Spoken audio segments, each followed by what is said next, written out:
Hello students, எல்லாருக்கும் வணக்கம். அஸ்ஸலாமு அலைக்கும். Good evening. பேசுறது கேக்குதா? Screen sharing is good. My voice is good. Everything looks fine.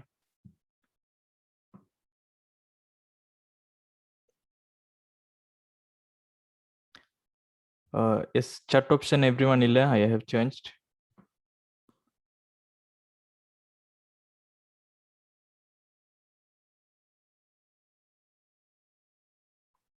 Yes, no public chat, individual chat only right now.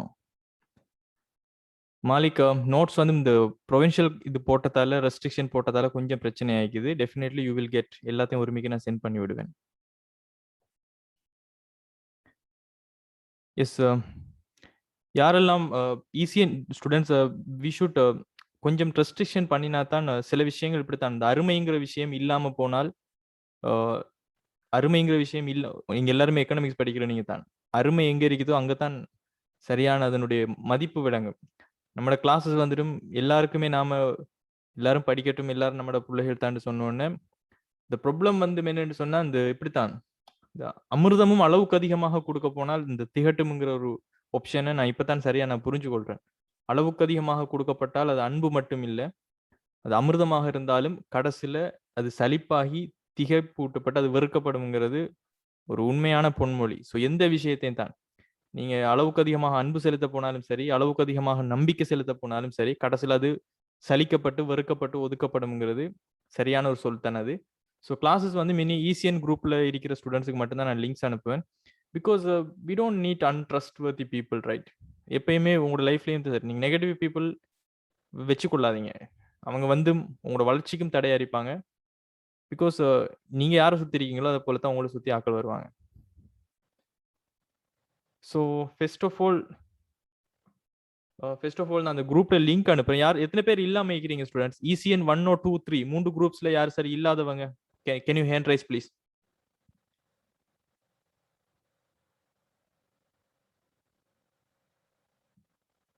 1 2 3 மூன்றுல எதுல சரி ஒன்றுல இருந்தா போதும். No need to be in other groups. Notes சுமார் இந்த ப்ரொவின்ஷியல் பிரச்சனை போயிட்டு இப்ப கட்டுப்பாடு போட்டாங்களே, அதை சுட்டி கொரியர் டெலிவரி பண்றது கொஞ்சம் இஷ்யூ ஆகிக்குது. உங்களோட நோட்ஸ்கள் எல்லாமே அந்தந்த மந்த்துக்குரியது உங்களுக்கு கிடைக்கும். So don't worry, focus on your studies இப்போதைக்கு. ரைட், நான் உங்களுக்கு லிங்கை ஷேர் பண்றேன்.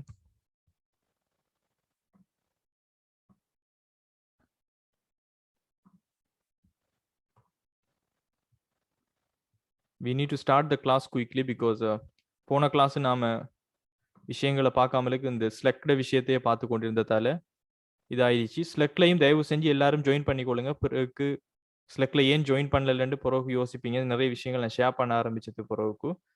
ஸோ என்னோட மெசேஜ் பண்ணி என் இதுகள் உங்களுக்கு கிடைக்கணும்னு சொன்னா please join in the Slack, right? So இல்லாதவங்க மாத்திரம் இதில் ஜாயின் பண்ணிக்கொள்ளுங்க, சரியா? Please join. நீங்க இது குரூப் 1ல கொஞ்சம் ஸ்பேஸ் இருக்குது, சரியா? Please join if you are not in the group.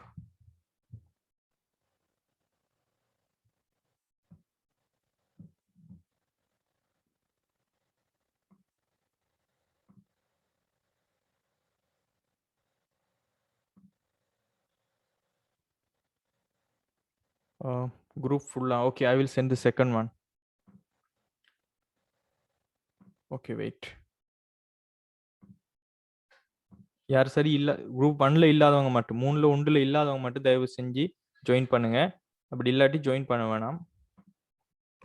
Otherwise நான் பார்த்து எனக்கு ஒரு வேலை வைக்க வேணாம். திருப்ப பார்த்து அதில் டூப்ளிகேட்ஸ் என்ன இருக்குன்னு பார்த்து நான் செய்யறதுக்கு. இது செகண்ட் ஒன். ஸோ செகண்ட் ஒன்லையும் there are some spaces. Please join only who are not in the group 1 or 2. Okay, all of you joined, right? Shall we start the class quickly? எல்லாருக்கும் ஓகேவா? Still who didn't join?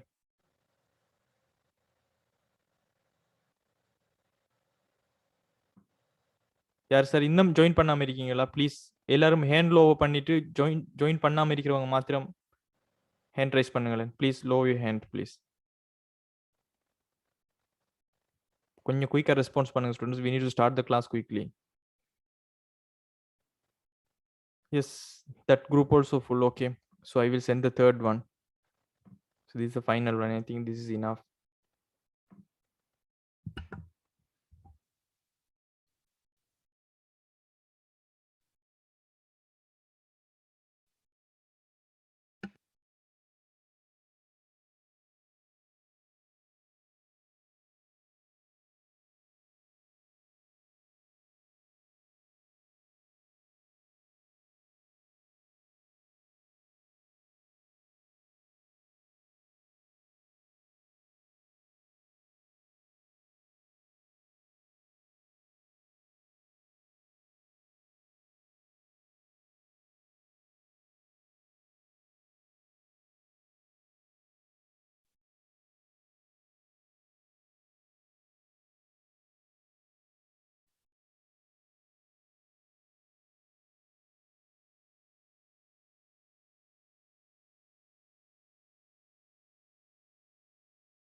Right, okay. So எல்லாத்தையும் நான் அனுப்பியிருக்கேன் students பாருங்க. Can you hear me guys? You can hear me, right? Yes, right. So YouTube video அதுவும் குரூப்பில் இப்போ நான் ஷேர் பண்ணிக்கிறேன். ஜாயிண்ட் லிங்க்கும் உங்களுக்கு ஷேர் பண்ணிக்கிறேன். அதே போல் வாட்ஸ்அப் லிங்க்கும் எல்லாருக்கும் நான் ஷேர் பண்ணி முடிச்சிட்டேன். So we will start the class right now. Right. So நம்ம ஃபர்ஸ்ட் யூனிட்டை சக்ஸஸ்ஃபுல்லாக முடிச்சுட்டு அதனுடைய பாஸ் பேப்பர் அனாலிசிஸ் இதை பார்த்துருக்கிறோம். ஸோ 2020 கொஸ்டின் பார்த்தோம். ஸோ MCQ 1 இதில் நமக்கு இலவச பொருளை நம்ம என்னத்தை தெரிஞ்சிருக்கணும்னு சொல்லி இதை பார்த்தோம். இதில் நம்ம பரீட்சிக்கப்படுகின்ற அறிவு என்ன, இலவச பொருளினுடைய பண்புகள் சம்பந்தமாக பரீட்சிக்கப்பட்டிருக்குது. இதில் தெரிஞ்சிருக்க வேண்டிய விஷயம் என்ன, எக்ஸ்டர்னலிட்டிஸ் பற்றி எல்லாம் நாம் டீப்பாக பார்த்துருந்தோம். ஸோ அது பிறகு பொருளியலாளர்களால் மூலதனம் என்னும் பதத்தினால சிறப்பாக காட்டப்படுவது, இதில் எந்த அறிவு பரீட்சிக்கப்படுதுன்னு சொல்லி 2020 கொஸ்டின் ஐ திங்க் ஃபுல்லாகவே நம்ம பார்த்துருந்தோம். Is it correct? So 2020 questions we have fully completed, right? MCQ 4 MCQ பார்த்து முடிச்சோம் தானே? Yes, exactly correct. Then we move to 2019 questions. So 2019 questionsல நம்ம பார்த்திருந்தது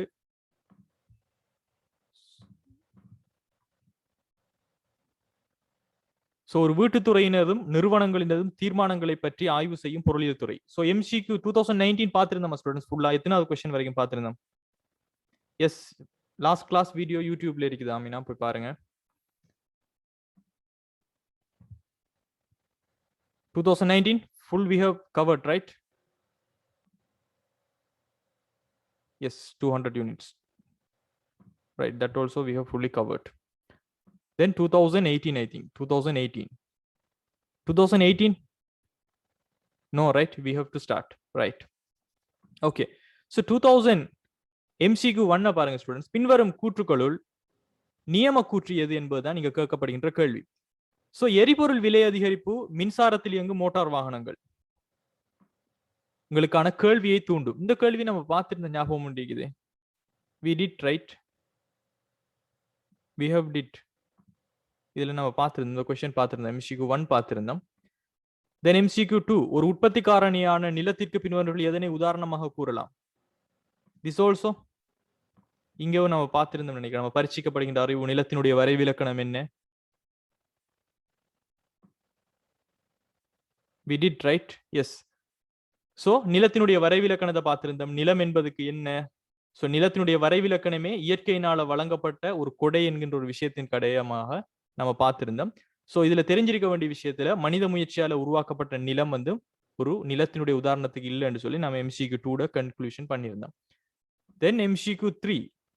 சோ MCQ 3 பொறுத்த வரைக்கும் உற்பத்தியல் தகவல் வலையின் மீது இயங்கும் பொருளாதாரம் என்று தொடர்பில் பின்வருவற்றில் எது எப்போது உண்மையாகும்? இது பார்த்திருந்தோம் students. MCQ 3.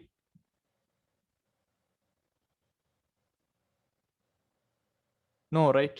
Okay, fine. Great. So let's start the class from this. Right. So உற்பத்தியல் தகவல் வலையின் மீது இயங்கும் பொருளாதாரம் ஒன்று தொடர்பில் பின்வருவனவற்றுள் எது எப்போதும் உண்மையாக இருக்கும்? சோ இயல் தகவல் வலையின் மீதுன்னு சொன்னால் PPC கோட்டினுடைய வலையின் மீது அந்த கோட்டில இயங்கக்கூடிய ஒரு பொருளாதாரம் ஒன்று தொடர்பில் எது உண்மையாக இருக்கும்னு கேட்கிறாங்க. சோ முதலாவது கொஸ்டின், அது ஒரு தாராள சந்தை பொருளாதாரமாக இருக்கணும், அல்லது கட்டளை பொருளாதாரமாக இருக்கணும், அல்லது அதன் வளங்கள் பூரணமாக வேலை வாய்ப்பில் இருக்கணும்னு சொல்றாங்க. அடுத்த ஆப்ஷன், அது உற்பத்தி வினைத்திறனை பெற்றுள்ள போதும் வளங்களின் ஒதுக்கீட்டு வினைத்திறன் அதனால் எவ்விதத்திலும் அடைய முடியாது, அது ஒரு நேர்கோட்டு உற்பத்தியல் தகவல் வலையை கொண்டிருக்க வேண்டும். இந்த மாதிரியான கொஸ்டின்ஸ் வருது. சோ முதலாவது இதுல பரீட்சிக்கப்படுகின்ற அறிவு என்னன்னு சொன்னால் ரெண்டு விஷயத்துல நம்ம பார்ப்போம். இதுல முதலாவது நம்மகிட்ட பரீட்சிக்கப்படுகின்ற அறிவு பாத்தீங்கன்னு சொன்னா உற்பத்தி இயல் தகவல் வலையில் பூரண வேலை வாய்ப்பை காட்டப்படுகின்ற விதம். பிகாஸ் நம்மகிட்ட கேள்வி கேட்கிறது எது உண்மையாக இருக்கும், இதுல உற்பத்தியல் தகவல் வலையின் மீது இயங்கும் பொருளாதாரம் என்று தொடர்பில் எது உண்மையாக இருக்கும்னு சொல்லிட்டு அது ஒரு தாராள சந்தை பொருளாதாரமாக இருக்கும்னு சொல்றாங்க, அல்லது ஒரு கட்டளை பொருளாதாரமாக இருக்கணும்னு சொல்றாங்க, அல்லது அதனுடைய வளங்கள் பூரணமாக வேலை வாய்ப்பில் இருக்கணும் எல்லாம் சொல்றாங்க. இதுல உற்பத்தியல் தகவல் வலையில பூரண வேலை வாய்ப்பு எப்படி காட்டப்படும்? இது எதுக்குள்ள நம்ம படிச்சோம்?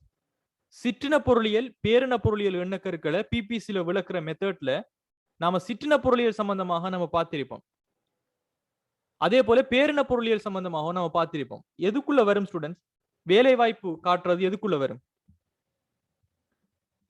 which one? ஒரு நாட்டினுடைய வேலை வாய்ப்பு எதுக்குள்ள வரும்? பேரின பொருளியலா சிற்றின பொருளியலா?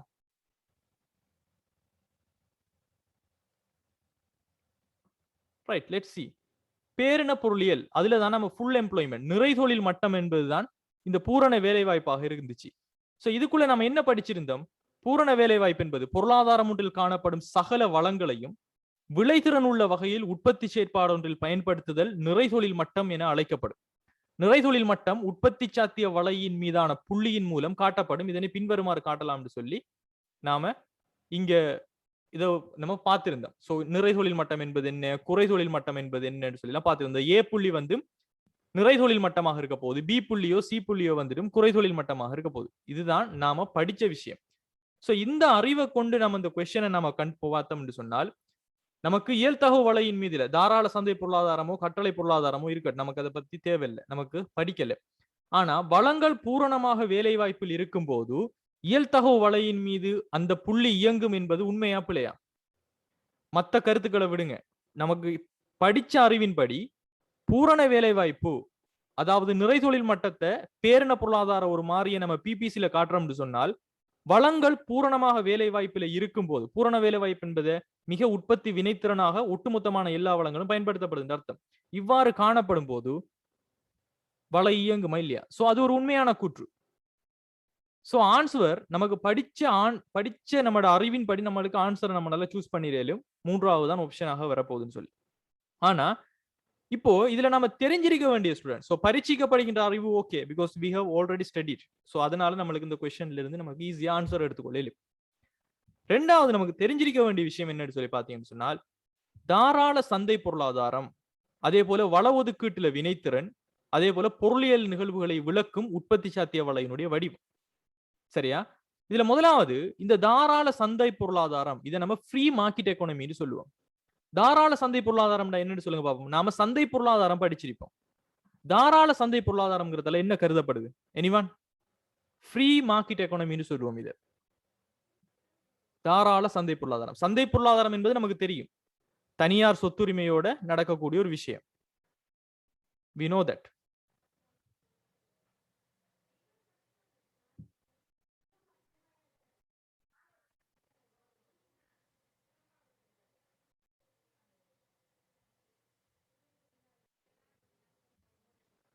எஸ், தாராள சந்தை பொருளாதாரம், கட்டில்லாத பொருளாதாரம், இதெல்லாம் சொல்லுவாங்க.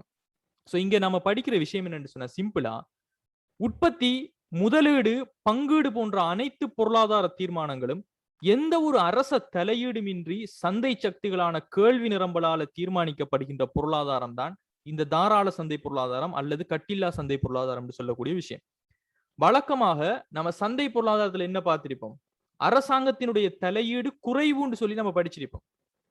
அரச தலையீடுகள் குறைவு. ஆனால் தாராள சந்தை பொருளாதாரம் சொன்னா அரசாங்கத்துல தலையீடே எங்களுக்கு தேவையில்லைன்னு சொல்றது.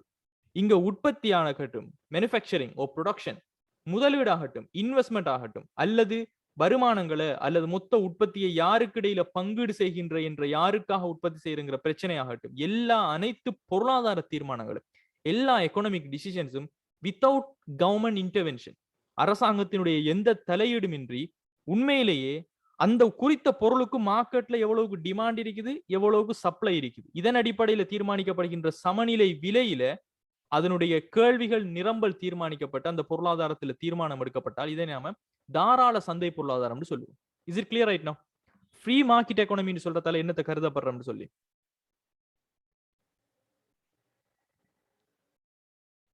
எஸ், இவர்கள் லிபரல்வாதிகள் தான்.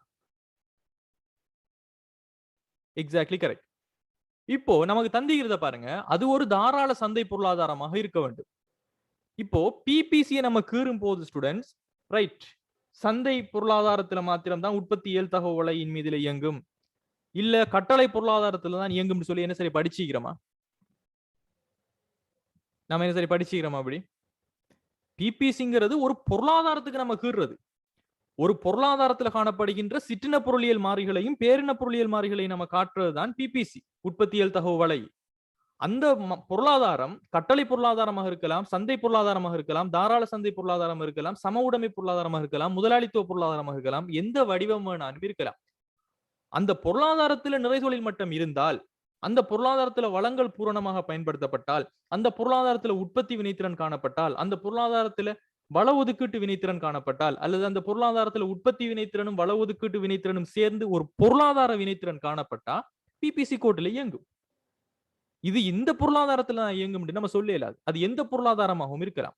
சோ தாராள சந்தை பொருளாதாரமாக இருக்கணும், இல்லது கட்டளை பொருளாதாரமாகத்தான் இருந்தால்தான் உற்பத்தியல் தகவலையின் மீது அந்த பொருளாதாரம் இயங்குற என்று சொல்றது சரியா பிள்ளையா? இந்த ஃபர்ஸ்ட் அண்ட் செகண்ட் ரெண்டாவது ரெண்டு கூற்றும்,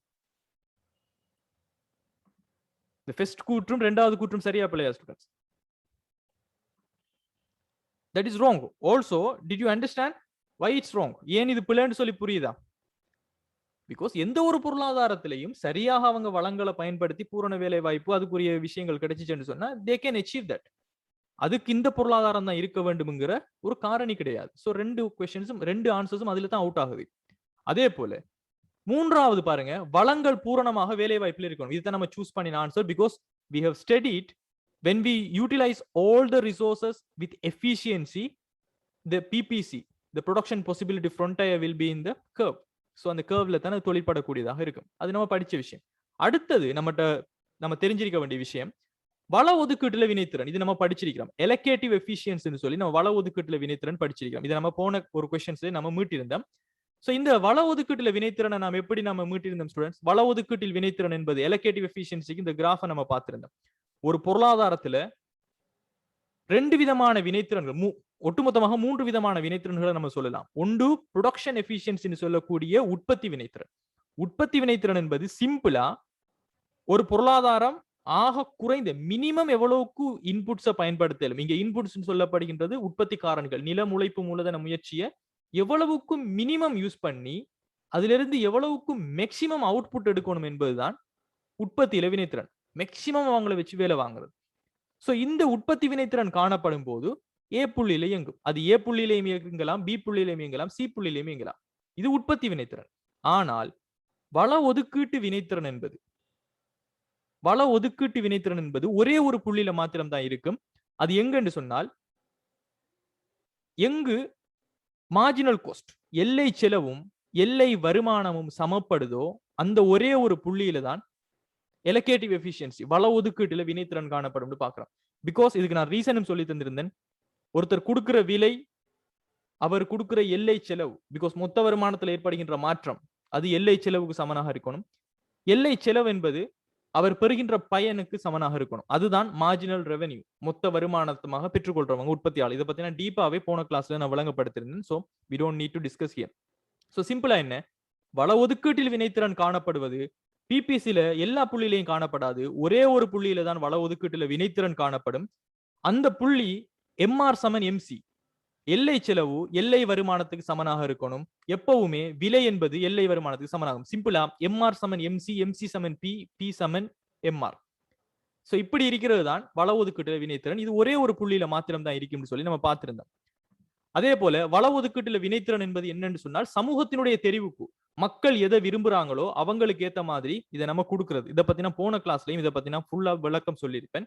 சோ இதன் அடிப்படையில உற்பத்தி வினைத்திறன் என்பது எந்த புள்ளிகளும் உற்பத்தி சாத்திய வலையின் மீது இருக்கலாம்.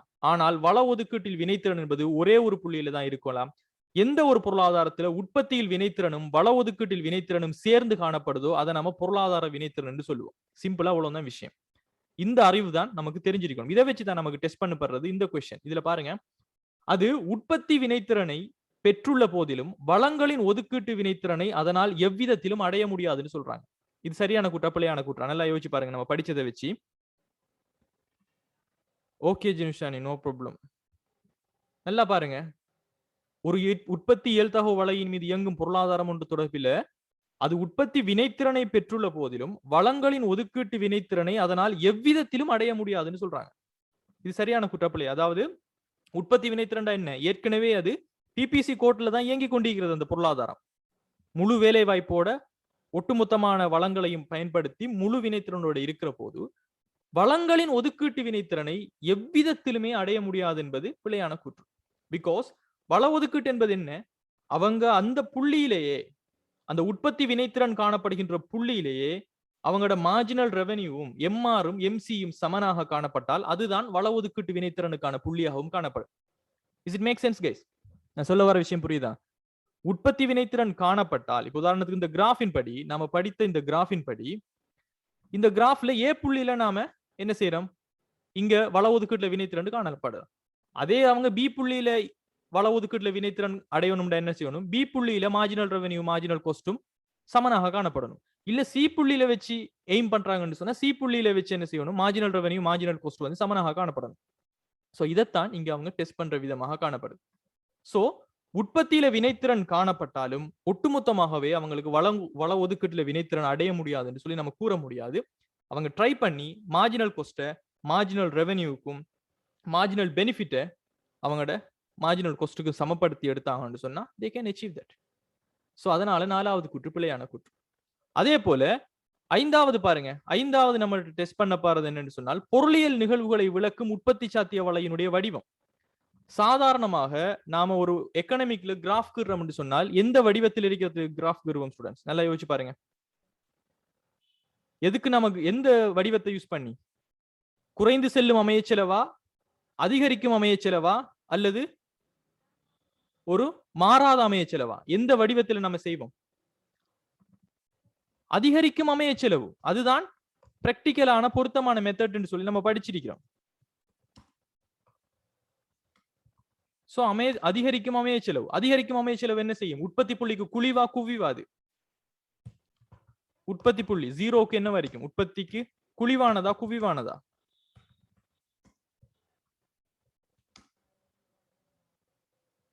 குழிவு குவிவு எதுவாக இருக்க போகுது? ஐ திங்க் குழிவு, ரைட்?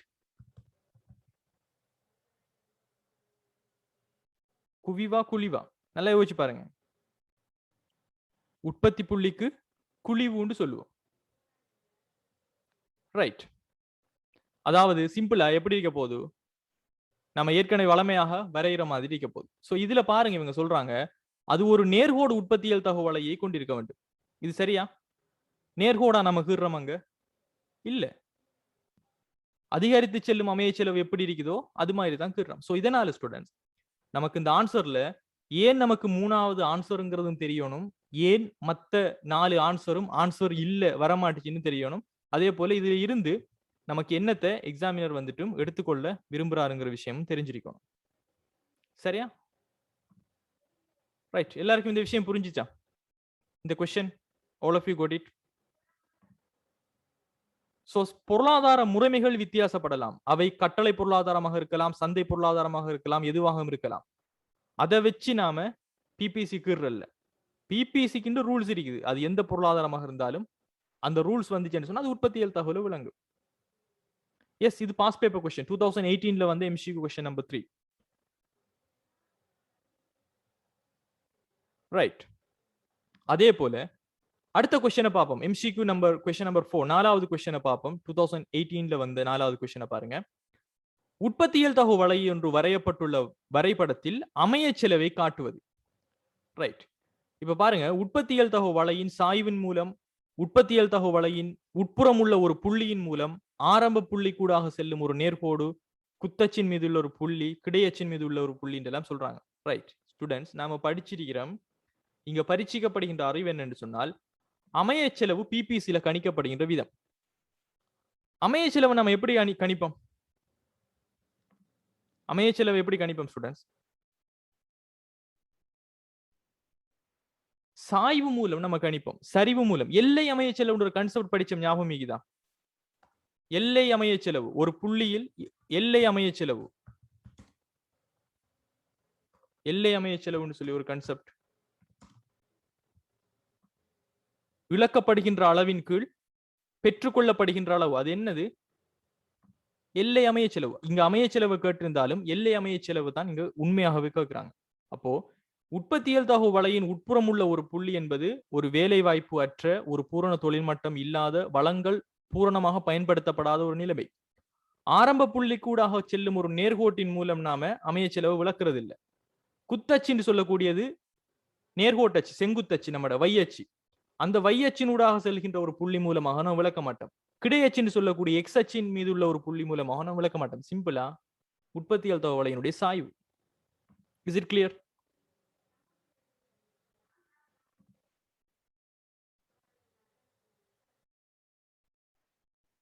ரைட். சோ இந்த क्वेश्चंसல ஸ்டூடண்ட்ஸ் நமக்கு தெரிஞ்சிருக்க வேண்டிய விஷயம் என்னன்னு சொன்னா எல்லை அமைய செலவு சம்பந்தப்பட்ட கான்செப்ட். உற்பத்தி சாத்திய வலையினுடைய சரிவுதான் என்ன? எல்லை அமைய செலவு. அதே போல இந்த எல்லை அமைய செலவு எப்போது மைனஸ்ல இருக்குமா பிளஸ்ல இருக்குமா நம்ம கணிச்சோம்னு சொன்னா? நோ, எல்லை அமைய செலவும் அமைய செலவும் ஈக்குவல் கிடையாது. பட் அமைய செலவு என்பது எல்லை அமைய செலவுக்குள்ள இருக்கிறது தான். அமைய செலவு என்பது ஒரு பரந்த கான்செப்ட், அதுக்குள்ளதான் எல்லை அமைய செலவு இருக்குது. சோ அமைய செலவு கேட்கறதின் படியாக எல்லை அமைய செலவு அதுக்குள்ள இருக்குது. அதே போல மத்த ஆன்சர்ஸ் நம்ம கம்பேர் பண்ண அதுதான் சிறந்த ஆன்சர்ஸும் கூட. சோ எப்பயுமே எல்லை அமைய செலவு என்பது மைனஸ்ல தான் காணப்படும். ரைட். சோ இதுதான் இங்க பரிச்சயிக்கப்படுகின்ற क्वेश्चंस. சோ क्वेश्चन நம்பர் 5 பாத்தீங்கன்னு சொன்னா let's look at the question number 5.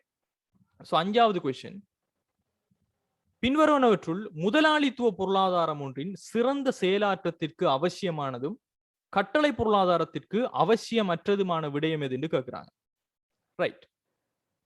இதுல எது ஆன்சராக இருக்கும் சொல்லுங்க பாப்போம். What can be the answer? First answer சொல்லுங்க பாப்போம்.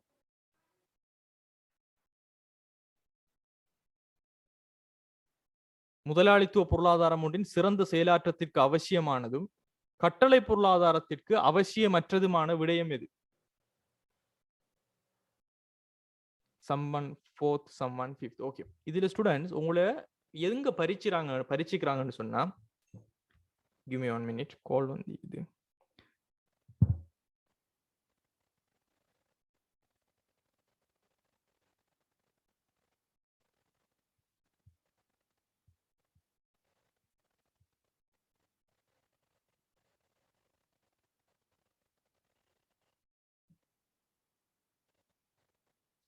ரைட்.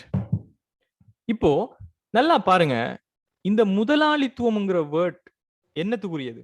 எந்த பொருளாதார முறைக்குரியது? முதலாளித்துவ பொருளாதாரம் எதுக்குரியதுன்னு சொல்லுங்க பாப்போம்.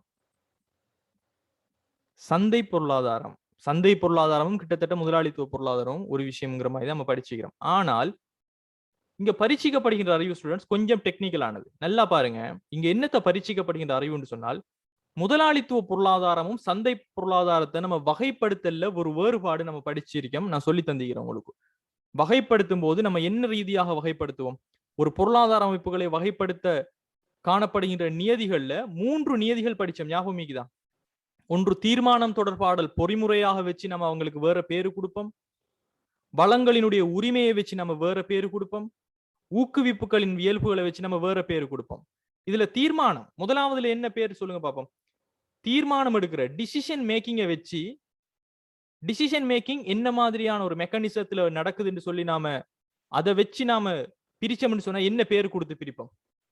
விலை பொறிமுறையினூடாக தீர்மானங்கள் எடுக்கப்பட்டால் அது சந்தை பொருளாதாரம் என்று சொல்லியும், அரசாங்கத்தினுடைய மத்திய திட்டமிடல் குழுவின் கட்டளைகள் மூலமாக திட்டங்கள் எடுக்கப்பட்டால் அதனை கட்டளை அல்லது திட்டமிடப்பட்ட பொருளாதாரம் என்று சொல்லியும், 2 விதமான தீர்மானங்களும் விலை பொறிமுறையினூடாக தனியார் சந்தை சக்திகளை பயன்படுத்தி தீர்மானங்கள் எடுக்கின்ற போது, அரசாங்கம் மத்திய திட்டமிடல் குழு மூலமாக கட்டளையை அடிப்படையாக கொண்டு தீர்மானங்கள் எடுக்கின்றது கட்டளை பொருளாதாரம். இரண்டையும் சேர்த்து காணப்படுகின்றது கலப்பு பொருளாதாரம் படிச்சுக்கிறோம்.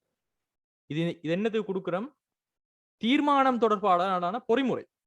அதே மாதிரி வளங்களினுடைய உரிமை, ரிசோர்ஸினுடைய ஓனர்ஷிப் யாருக்கு கிடைக்குதுங்கிறத வச்சு நாம ஒரு பிரிச்சிருப்போம். அதுல என்ன பேர் கொடுப்போம் நினைவிருக்குதா? Capital and socialism economy. என்னது? முதலாளித்துவ பொருளாதாரம், கேபிட்டலிஸ்ட் எக்கானமி. முதலாளித்துவ பொருளாதாரம் கேபிட்டலிஸ்ட் எக்கானமின்னு சொல்லியும், சோசியலிஸ்ட் எக்கானமின்னு சொல்லி சமதர்ம பொருளாதாரம்னு சொல்லி நம்ம பிரிச்சிருப்போம். இதுல முதலாளித்துவ பொருளாதாரம் என்று சொல்லப்படுவது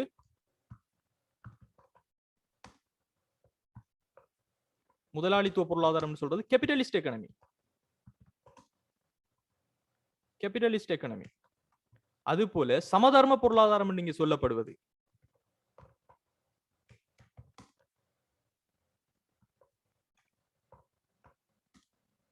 சோசியலிஸ்ட் எக்கானமி.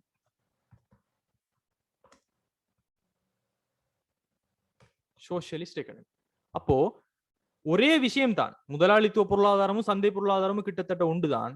ஆனால் அதே போல சமதர்ம பொருளாதாரமும் கட்டளை பொருளாதாரமும் கிட்டத்தட்ட உண்டு படிச்சுக்கிறோம். ஆனால் நாம எதை வச்சு இதை பார்க்கிறோம் என்பது இங்க வித்தியாசப்படும். சோ தீர்மானம் எடுக்கின்ற தொடர்பாடல் பொறிமுறையின் அடிப்படையில வேற பேருக்கு இதுக்கு வருது.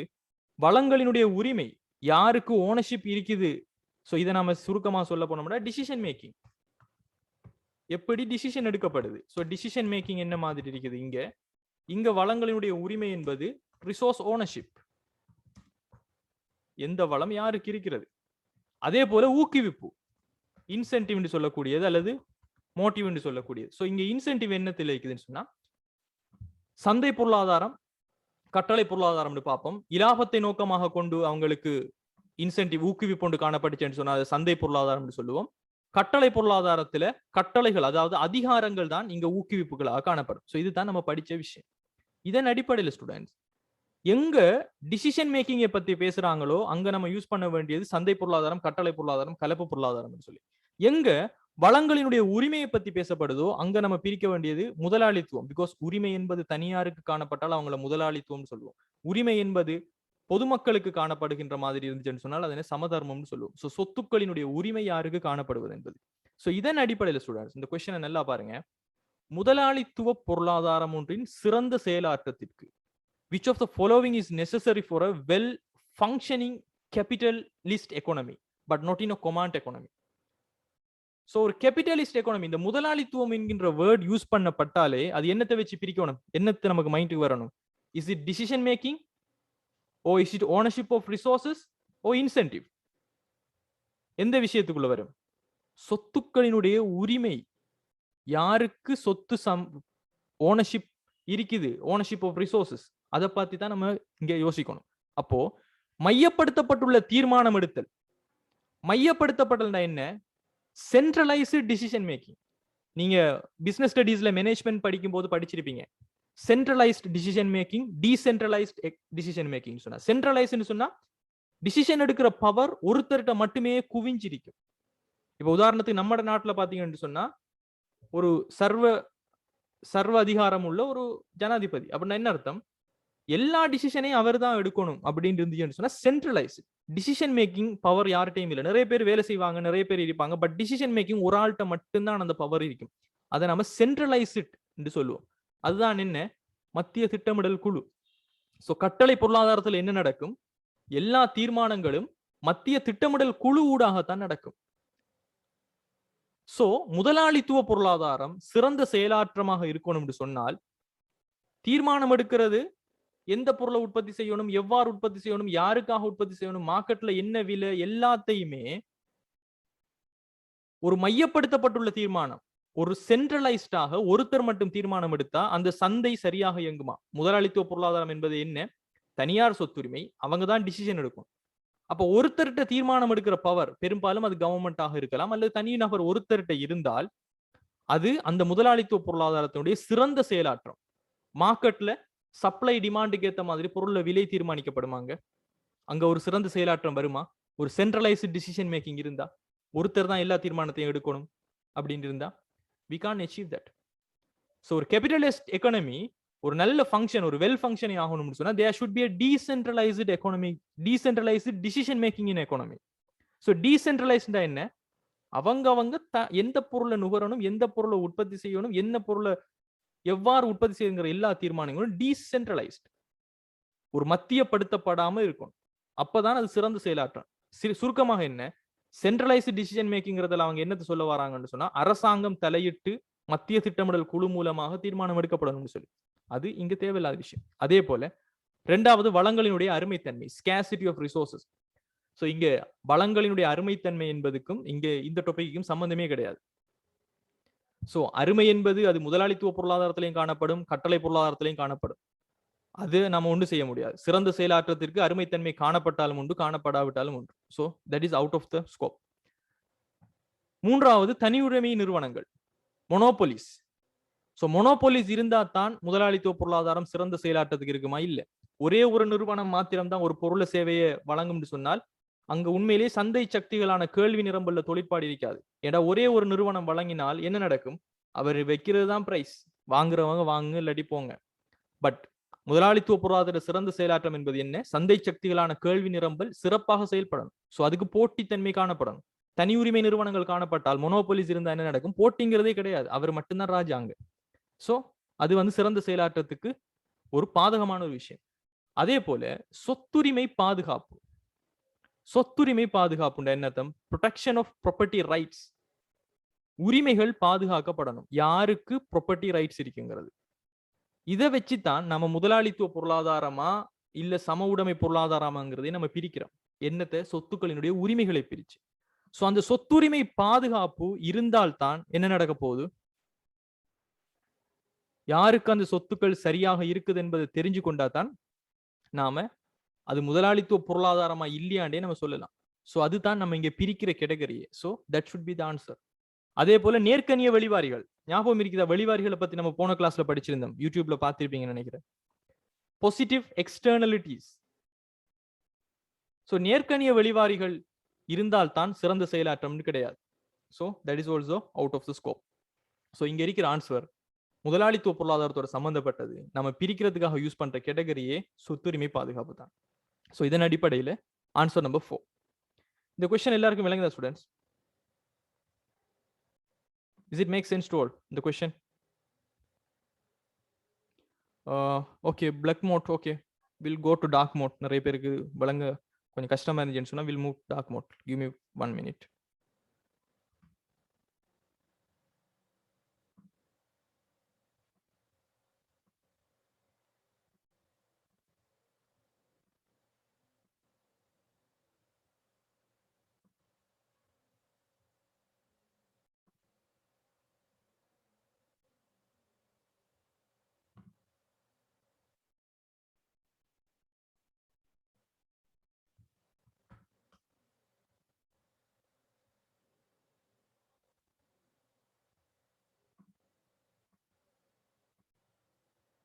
Right, okay. ஸ்கிரீன் எல்லாருக்கும் விளங்குது தானே? Screen is good, right?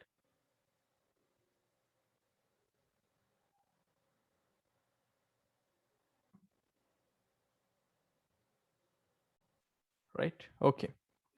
So இங்க ஸ்டூடெண்ட்ஸ், இங்க நம்ம தெரிஞ்சிருக்க வேண்டிய அவசியமான விஷயம் என்னன்னு சொன்னால் நேர்க்கணிய வெளிவாரிகள். ஸோ நேர்க்கணிய வெளிவாரி என்பது என்ன, எதிர்க்கணிய வெளிவாரி என்பது என்னங்கிறதெல்லாம் நம்ம போன கிளாஸ்லயே பார்த்துட்டோம்.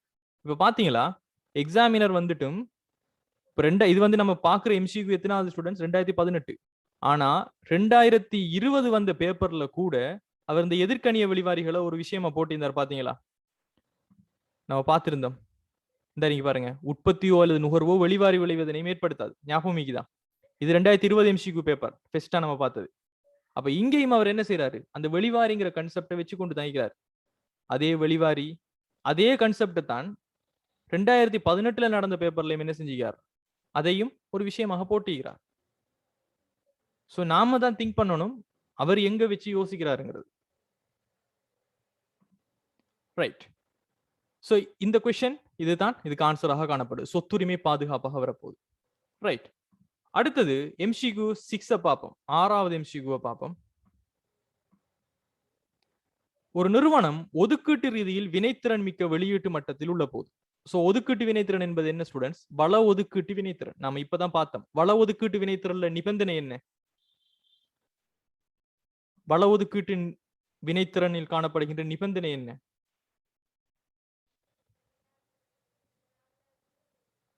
எம்ஆர் சமன் எம்சி. வேற எதுவும் நாம படிக்கலையே. மொத்த வருவாய் மொத்த செலவுக்கு சமப்படும். எல்லை வருவாய் எல்லை செலவுக்கு சமப்படும். எல்லை வருவாய் எல்லை செலவை விட கூடுதலாக இருக்கும். விலையானது சராசரி மொத்த செலவுக்கு சமப்படும். விலையானது எல்லை செலவுக்கு சமப்படும். என்ன நம்ம படிச்சது? சிம்பிள் ஆன்சர் என்ன சொல்லுங்க பாப்போம். எத்தனாவது நம்பர் எத்தனை? It should be the second one. எல்லை வருவாய் எல்லை செலவுக்கு சமப்படும்.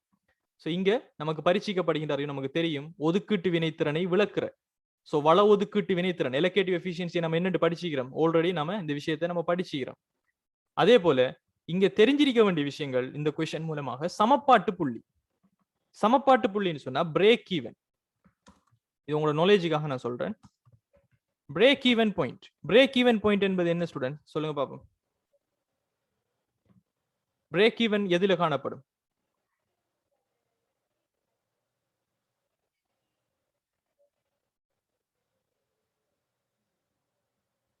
பிரேக் ஈவன் எப்ப காணப்படும்? டிஆர் சமன் டிசி. அதாவது ஒரு நிறுவனம் உழைக்கின்ற மொத்த வருமானங்கள் அந்த நிறுவனத்தினுடைய மொத்த செலவுக்கு காணப்படுகின்ற நிலை, அதாவது ப்ராஃபிட் கிடையாது, ப்ராஃபிட் ஜீரோ. இலாபமோ நட்டமோ அற்ற நிலைமையை தான் நம்ம சொல்லுவோம். சோ இங்க இலாபமோ நட்டமோ ரெண்டுமே கிடையாது. இதைத்தான் நம்ம பிரேக் ஈவன் சொல்லுவோம். இது எங்க காணப்படும் சொன்னா மொத்த வருமானம் மொத்த செலவுக்கு இதாக காணப்படும் போது. அதே போல உங்களுக்கு இருக்க வேண்டிய புரிதல் என்னென்ன students? MC marginal cost curve தான் சப்ளை கர்வ். எப்பயுமே ஒரு நிறுவனத்தினுடைய சப்ளை கர்வை தான் நம்ம மார்ஜினல் காஸ்ட் சொல்லுவோம். மார்ஜினல் பெனிஃபிட் கர்வ் எப்பயுமே டிமாண்ட் கர்வாக இருக்கும். இதுதான் இங்க இருக்கிற முக்கியமான நீங்க தெரிஞ்சிருக்க வேண்டிய புல் பாயிண்ட். சரியா?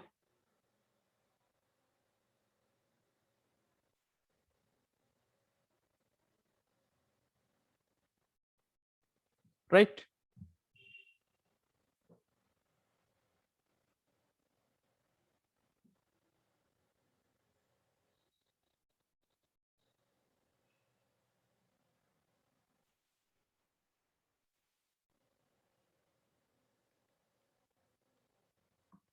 ரைட். சோ இப்போ ஒரு நிறுவனம் ஒதுக்கீட்டு ரீதியில் வினைத்திறன் மிக்க வெளியீட்டு மட்டத்தில் உள்ள போது. சோ ஆன்சர் என்ன?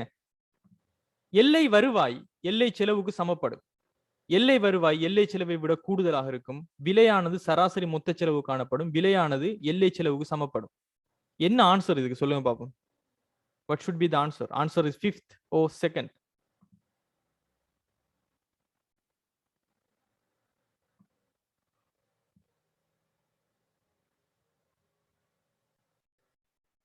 சில பேர் 5ன்னு சொல்றீங்க, சில பேர் 2ன்னு சொல்றீங்க.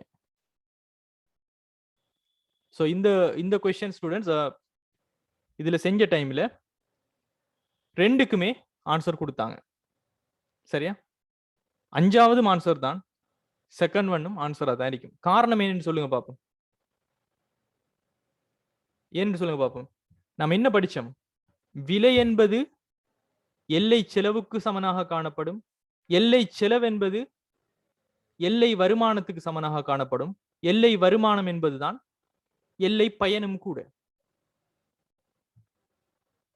இது விளங்குதா உங்களுக்கு?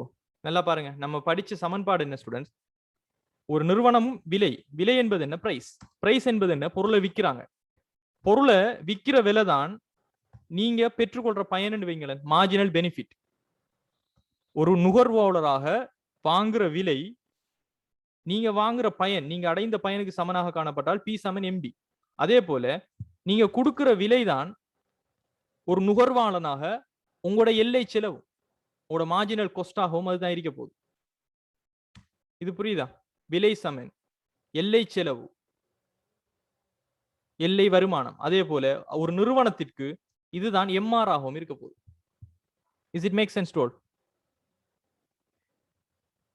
நீங்க கொடுக்கிற விலை, அடைந்து கொள்ற பயன் மார்ஜினல் பெனிஃபிட் சொல்லலாம். அதே போல உங்களுக்கான செலவு அது மார்ஜினல் காஸ்ட் சொல்லலாம். அதே போல அந்த உற்பத்தியாளர் பெற்றுக்கொள்கின்ற வருமானம் மார்ஜினல் ரெவென்யூ சொல்லலாம்.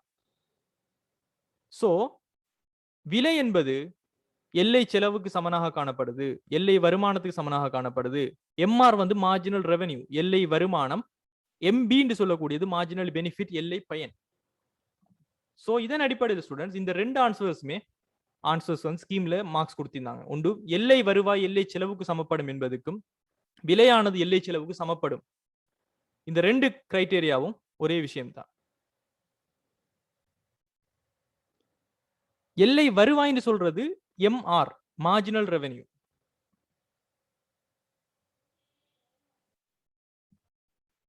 இது எல்லாருக்கும் புரிஞ்சிச்சா இந்த விஷயம்?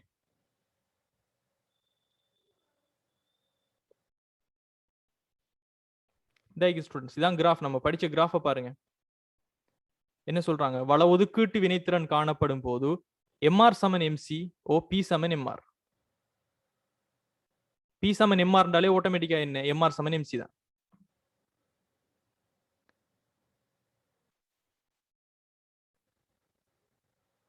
ரெண்டு ஆன்சர் எடுக்கிற மாதிரி கொஸ்டின்ஸ் இல்ல ஸ்டூடெண்ட்ஸ். அவங்க ஆன்சர் எடுத்தது பிறகு சில கொஸ்டின்ஸ் அப்படி வாரதான். சில கொஸ்டின்ஸுக்கு ஸ்கீம்ல வந்து மார்க்கிங் ஸ்கீம்ல ரெண்டுல எதை சூஸ் பண்ணாலும் பிள்ளைகளுக்கு ஆன்சர் கொடுங்கன்னு சொல்லிடுவாங்க. It depends. இது நடக்கிற வளமையா நடக்கிற ஒரு விஷயம் தான். ரைட்.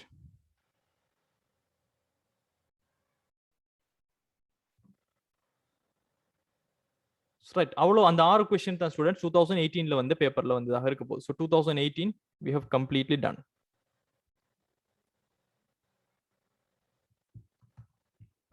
Then 2017 பார்ப்போம். ஸோ 2017 MCQ 1 பின்வற்றுள் எது ஒரு உற்பத்தி காரணி அல்லாதுன்னு கேக்குறாங்க. எது ஆன்சர்னு சொல்லுங்க பாப்போம். சவுண்ட் கிளியர் இல்லையா? should be right. சவுண்ட் கிளியரா தானே இருக்குது எல்லாருக்கும்? Sound is okay right? Is it okay?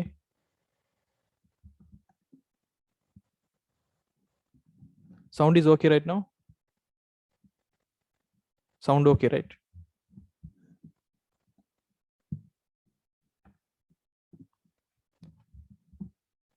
Right. So the answer நிறைய பேர் 4வதுன்னு சொல்றீங்க. என்ன விஷயம் நம்ம படிச்சது? இயற்கை வளம் என்பது நிலம், உழைப்பு என்பது மனித வளம், மூலதனம் தெரியும், முயற்சியாண்மை தெரியும்.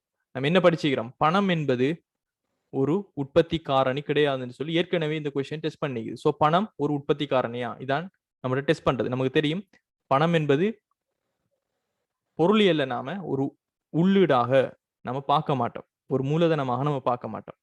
அதே போல உற்பத்தி காரணிகளுடைய பண்புகளும் நம்ம இங்க தெரிஞ்சிருக்க வேண்டிய விஷயம். ஸோ நமக்கு தெரியும் பிகாஸ் வை இயற்கை வளங்கள் என்பது நிலத்தை குறிக்கும். ஸோ இதன் அடிப்படையில பணம் என்பது ஒரு உற்பத்தி காரணி கிடையாது. இது சிம்பிளான ஒரு ஆன்சர். எம்சிக்யூ செகண்ட் எம்சிக்யூ பாத்தீங்கன்னு சொன்னா, செகண்ட் எம்சிக்யூ அருமை தொடர்பான பிரச்சனையானது. ரைட். ஸ்கேசிட்டியை பத்தி பேசுறார். அபிவிருத்தி அடைந்து வரும் பொருளாதாரங்கள்ல மட்டும்தான் அருமை காணப்படும்ங்கிறது முதலாவது கூற்று. சந்தை பொருளாதாரத்துல மட்டும்தான் அருமை காணப்படும் என்பது இரண்டாவது கூற்று. பொருட்களினதும் சேவைகளினதும் விலைகள் மிகவும் கூடுதலாக இருப்பதால தான் அருமை காணப்படுது என்பது மூன்றாவது கூற்று. தற்போது காணப்படுது, இப்போ வரைக்கும் பிரசண்டா இருக்குது, ஆனா பொருளாதாரம் வளர்ச்சி ஏற்படுச்சுன்னு சொன்னா அருமை இல்லாம போகுங்கிறது நாலாவது கூற்று. ஐந்தாவது கூற்று வளங்கள் வரையறுக்கப்பட்டனவாக இருப்பதால் காணப்படுகிறது. What should be the answer? Exactly correct. நாம் என்ன படிச்சுக்கிறோம்? அருமை சம்பந்தமாக நம்ம நிறைய விஷயங்கள் படிச்சுக்கிறோம். ஸோ இங்க நம்மகிட்ட பரிச்சீக்கப்படுகின்ற அறிவு அருமை என்பது என்ன? தற்காலிகமாக ஏற்படுவது அருமை கிடையாது. தற்காலிகமாக ஏற்படுகின்ற ஒரு பற்றாக்குறை அருமை கிடையாது. இந்த தற்காலிகமான ஏற்படுகின்ற பற்றாக்குறை என்பதில் தான் ஞாபகம் வருது. பொருளியலின் அடிப்படை பரிசீலனையில் நம்ம படிச்சுக்கிறோம். ஐ திங்க்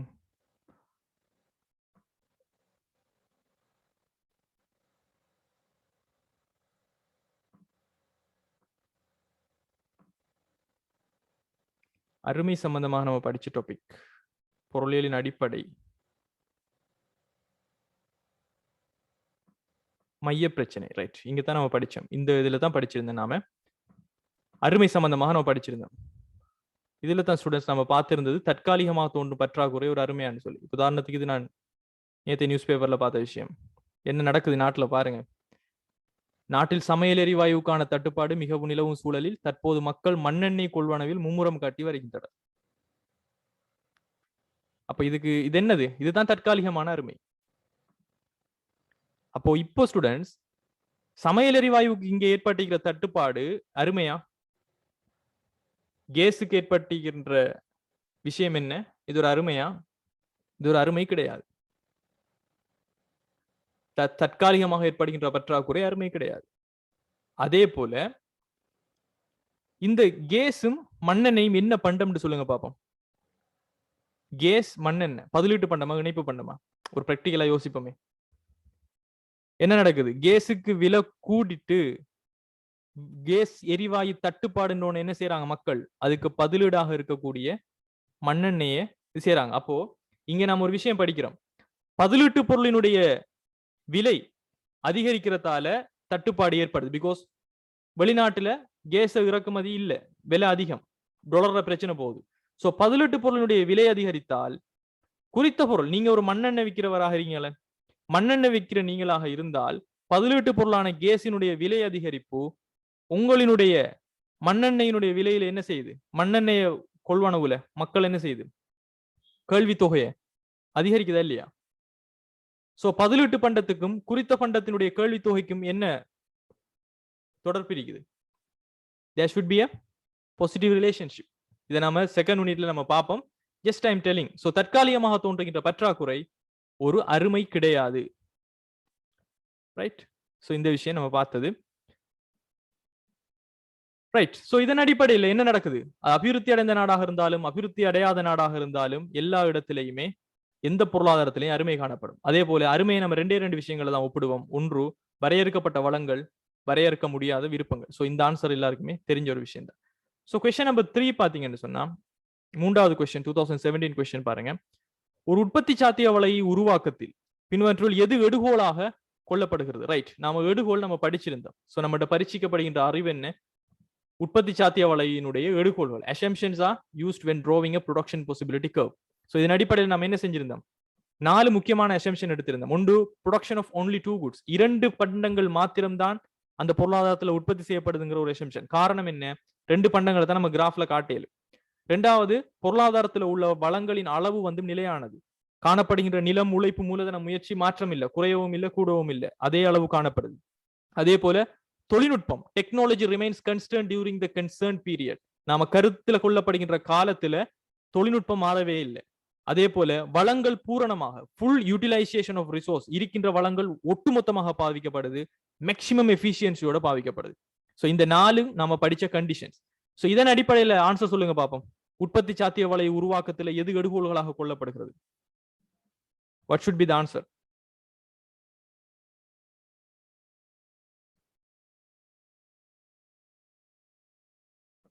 பொருளாதாரமானது அதன் வளங்களை வினைத்திறனற்ற வகையில் பயன்படுத்தப்படுகின்றது என்பது ஒரு எடுகோள் கிடையாது. நம்முடைய எடுகோளே வினைத்திறனான வகையில் பயன்படுத்தப்படுவது என்பதுதான்.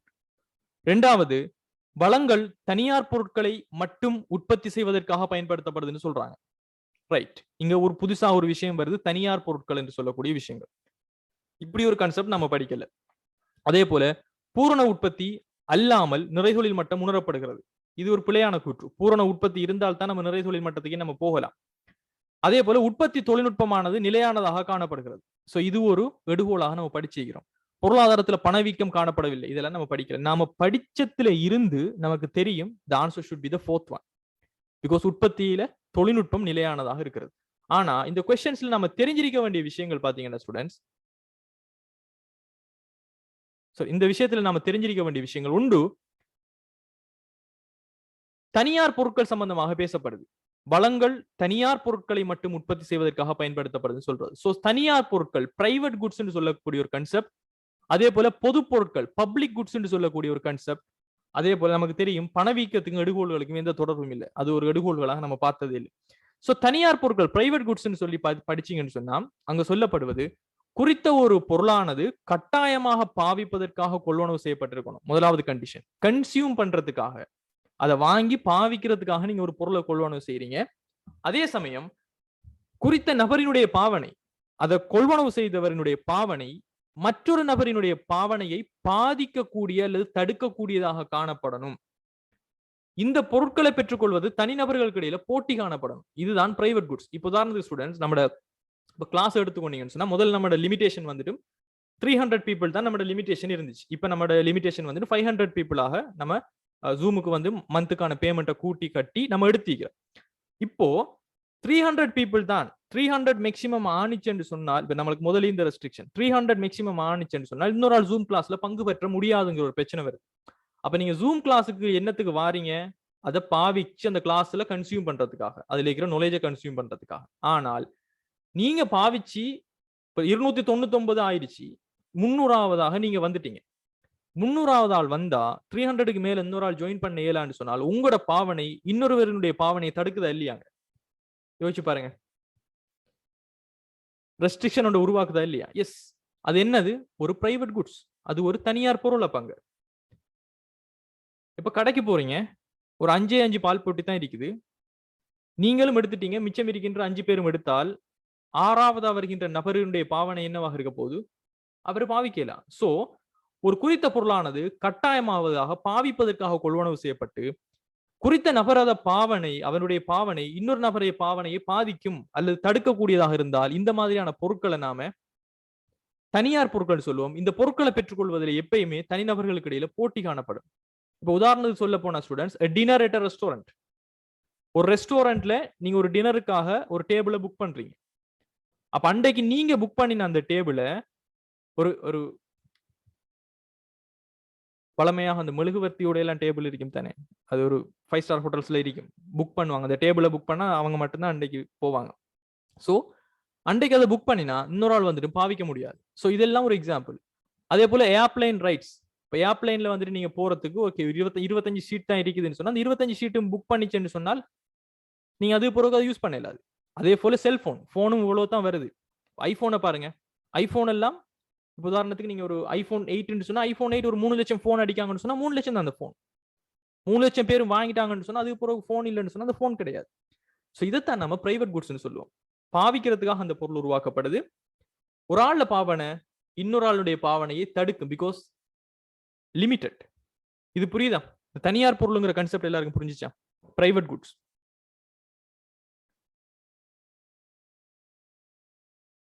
ரைட்.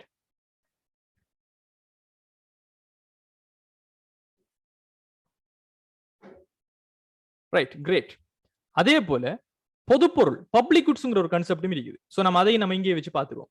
ஸோ பப்ளிக் குட்ஸ்ங்கிறது ஸ்டூடெண்ட்ஸ் பொதுவாக அனைவரது பாவனைக்கும் காணப்படும் பொருட்களை நம்ம பொது பொருட்கள் சொல்லுவோம். இங்க ஒரு நபரினுடைய பாவனை மற்ற நபரினுடைய பாவனையை பாதிக்காது காணப்படும். இப்போ உதாரணத்துக்கு பாத்தீங்கன்னு சொன்னா public television received over the air. இப்ப காற்று நம்மளோட ஏர் மூலமாக பப்ளிக் டெலிவிஷன் நீங்க பாக்குறீங்க, பொதுவான ஒரு டெலிவிஷன். இப்ப உதாரணத்துக்கு ஐ சேனல் எடுத்துக்கொள்ளுங்க, சக்தி டிவி எடுத்துக்கொள்ளுங்க. ஒரு ஆள் பாவித்தா இன்னொரு ஆள்ல பாவனையை தடுக்குது. அது நீங்க பாவிக்கிறதால இன்னொரு ஆள் பாவிக்கலதான் இல்ல. ரேடியோ பாருங்க, Shakthi FM, AM, standard AM or FM, local ரேடியோவை பாருங்க. நீங்க பாட்டு கேட்கறதால இன்னொரு ஆள் கேட்கலதான், அவர்கிட்ட ரேடியோ இருந்துச்சுன்னு சொன்னா அவரும் கேட்டுட்டு போகலும். ஸோ இதெல்லாம் பொது பொருட்களுக்குள்ள வரும். பிகாஸ் ஒரு நபரினுடைய பாவனை மற்றொரு நபரினுடைய பாவனையை பாதிக்காது. அதே போல பப்ளிக்ல காணப்படுகின்ற அந்த நீர்க்குழாயில காணப்படுகின்ற விஷயங்கள், ஏஎம் எஃப்எம்ங்கிறது அலைவரிசை. மனோஷியா, அலைவரிசை எஃப்எம் ரேடியோஸ் ஏஎம் ரேடியோஸ் என்று 2 விதமான அலைவரிசையில் இயங்குற ரேடியோஸ் இருக்குது. ஸோ அதான் சொல்றது. எஸ், ரோட் லைட் சொல்லலாம், ரோட்ல இருக்கக்கூடிய லைட்ஸ் சொல்லலாம். ஸோ இது எல்லாமே பொது பாவனை, பொது பொருட்களாக வரும், பப்ளிக் குட்ஸ். ஒரு பாவனை இன்னொருத்தனுடைய பாவனையை குறைக்காது. இதுதான் இதனுடைய கன்செப்ட். இது எல்லாருக்கும் ஓகேவா? சில கிடையாது. So no, did you understand well about public goods and private goods?